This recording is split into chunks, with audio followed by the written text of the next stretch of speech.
Compiler and interpreter. So to understand this topic, we'll first need to understand why do we need a compiler or an interpreter in a computer system. So as we know, a computer cannot understand the natural language in which we converse because it is too complex for them. It only understands the zeros and ones, which is called binary code, which is also known as machine code.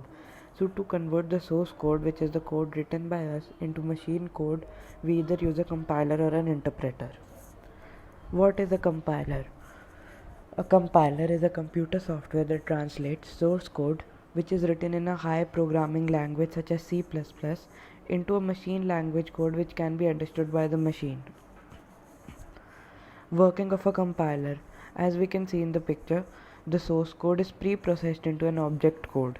The source code is a particular text which needs to be compiled into a computer program. Object code is a code produced after processing. What is an interpreter?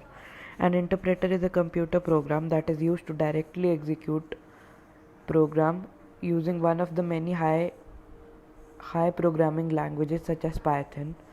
The difference between the compiler and an interpreter is that an interpreter does it line by line or statement by statement. Working of an interpreter. Source code is a particular text which needs to be compiled into a computer program, while the intermediate code is a code which is used to represent the source code. The difference between is that in the compiler section an object code is generated, while here an intermediate code is generated.